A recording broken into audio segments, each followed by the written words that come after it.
英語聞き流し10分間、名作リスニング、英語テキストと MP3 ダウンロード、その他の物語は、ホームページよりご利用いただけます。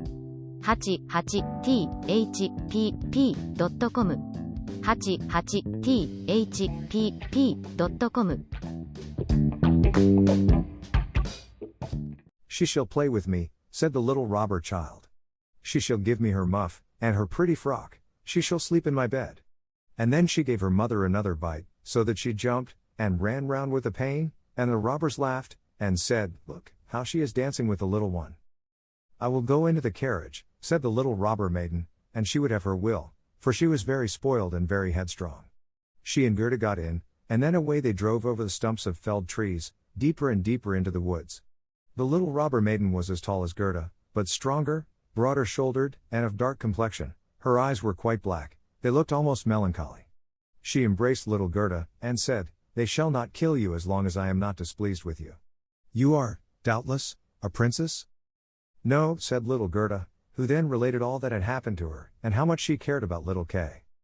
The little robber maiden looked at her with a serious air, nodded her head slightly, and said, They shall not kill you, even if I am angry with you, then I will do it myself, and she dried Gerda's eyes, and put both her hands in the handsome muff, which was so soft and warm. At length the carriage stopped. They were in the midst of the courtyard of a robber's castle. It was full of cracks from top to bottom, and out of the openings magpies and rooks were flying, and the great bulldogs, each of which looked as if he could swallow a man, jumped up, but they did not bark, for that was forbidden. In the midst of the large, old, smoking hall burned a great fire on the stone floor. The smoke disappeared under the stones, and had to seek its own egress. In an immense cauldron soup was boiling, and rabbits and hares were being roasted on a spit. You shall sleep with me tonight, with all my animals, said the little robber maiden. They had something to eat and drink, and then went into a corner, where straw and carpets were lying. Beside them, on laths and perches, sat nearly 100 pigeons, all asleep, seemingly, but yet they moved a little when the robber maiden came. They are all mine, said she, at the same time seizing one that was next to her by the legs and shaking it so that its wings fluttered. Kiss it, cried the little girl, and flung the pigeon in Gerda's face. Up there is the rabble of the wood, continued she, pointing to several laths which were fastened before a hole high up in the wall. That's the rabble, they would all fly away immediately, if they were not well fastened in. And here is my dear old Bach, and she laid hold of the horns of a reindeer, that had a bright copper ring round its neck, and was tethered to the spot. We are obliged to lock this fellow in too, or he would make his escape. Every evening I tickle his neck with my sharp knife, he is so frightened at it. And the little girl drew forth a long knife, from a crack in the wall, and let it glide over the reindeer's neck. The poor animal kicked, the girl laughed, and pulled Gerda into bed with her. Do you intend to keep your knife while you sleep? Asked Gerda, looking at it rather fearfully. I always sleep with the knife, said the little robber maiden. There is no knowing what may happen. But tell me now, once more, all about little Kay, and why you have started off in the wide world alone. And Gerda related all, from the very beginning. The wood pigeons cooed above in their cage, and the others slept. The little robber maiden wound her arm round Gerda's neck, held the knife in the other hand, and snored so loud that everybody could hear her, but Gerda could not close her eyes, for she did not know whether she was to live or die. The robber sat round the fire, sang and drank, and the old female robber jumped about so, that it was quite dreadful for Gerda to see her. Then the wood pigeon said, Coo! Coo! We have seen little Kay. A white hen carries his sledge. He himself sat in the carriage of the Snow Queen, who passed here, down just over the wood, as we lay in our nest. She blew upon us young ones, and all died except we two. Coo! Coo! What is that you say up there? Cried little Gerda. Where did the Snow Queen go to? Do you know anything about it? She is no doubt gone to Lapland, for there is always snow and ice there. Only ask the reindeer, who is tethered there. Ice and snow is there. There it is, glorious and beautiful, said the reindeer. One can spring about in the large shining valleys. The Snow Queen has her summer tent there, but her fixed abode is high up towards the North Pole, on the island called Spitzbergen. Oh, Kay! Poor little Kay, sighed Gerda. Do you choose to be quiet? Said the robber maiden. If you don't, I shall make you. In the morning Gerda told her all that the wood pigeons had said, and the little maiden looked very serious, but she nodded her head, and said, That's no matter, that's no matter. Do you know where Lapland lies? She asked of the reindeer. Who should know better than I? Said the animal, and his eyes rolled in his head. I was born and bred there, there I leapt about on the fields of snow. Listen, said the robber maiden to Gerda. You see that the men are gone, but my mother is still here, and will remain. However, towards morning she takes a draught out of the large flask, and then she sleeps a little, then I will do something for you. She now jumped out of bed, flew to her mother, with her arms round her neck, and pulling her by the beard, said, Good morrow, my own sweet nanny good of a mother. And her mother took hold of her nose, and pinched it till it was red and blue, but this was all done out of pure love. When the mother had taken a sup at her flask, and was having a nap, the little robber maiden went to the reindeer, and said, I should very much like to give you still many a tickling with the sharp knife, for then you are so amusing. However, I will untether you, and help you out, so that you may go back to Lapland.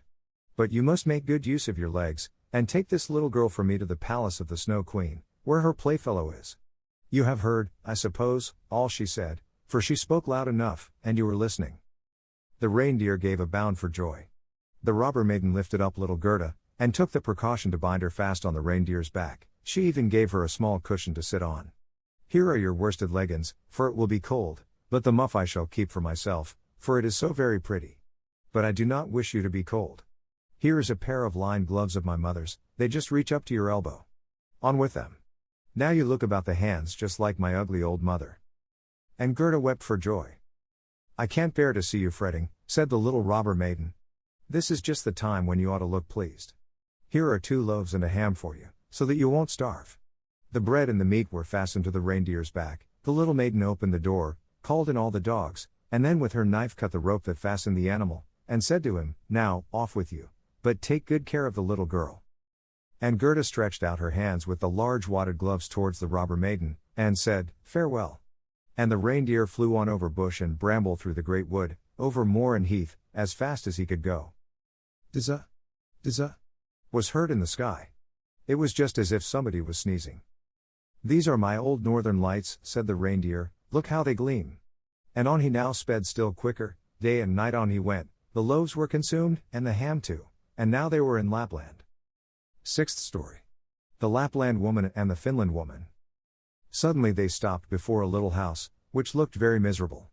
The roof reached to the ground, and the door was so low that the family were obliged to creep upon their stomachs when they went in or out. Nobody was at home except an old Lapland woman, who was dressing fish by the light of an oil lamp.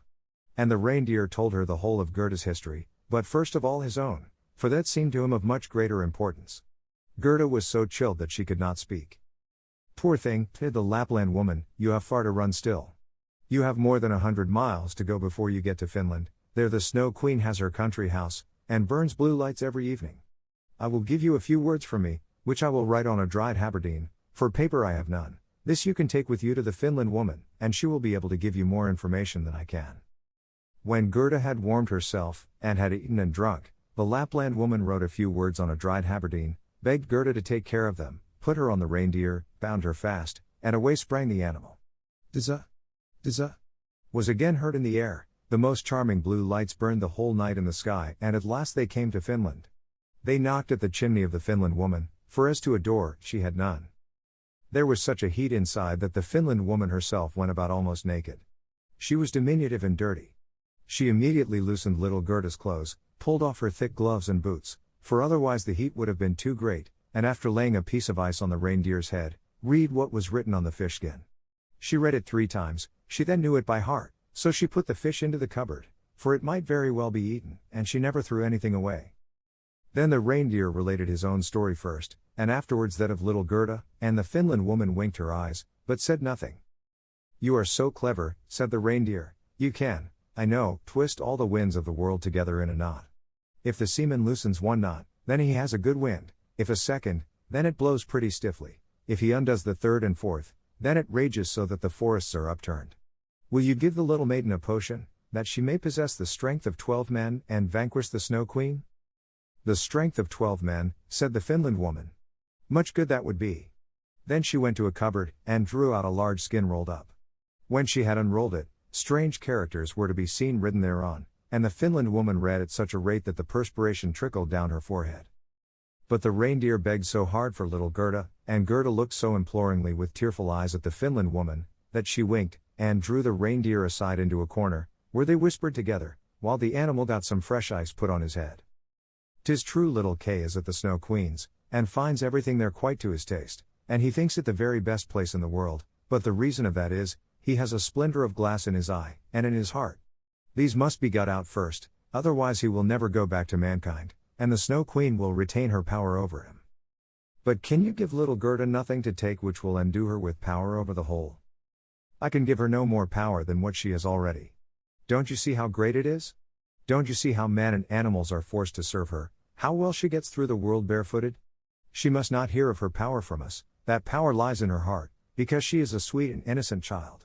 If she cannot get to the Snow Queen by herself, and rid little K of the glass, we cannot help her. 2 miles hence the garden of the Snow Queen begins, thither you may carry the little girl. Set her down by the large bush with red berries, standing in the snow, don't stay talking, but hasten back as fast as possible. And now the Finland woman placed little Gerda on the reindeer's back, and off he ran with all imaginable speed.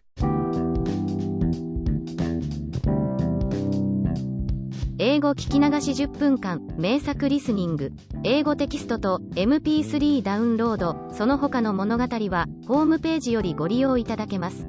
88thpp.com 88thpp.com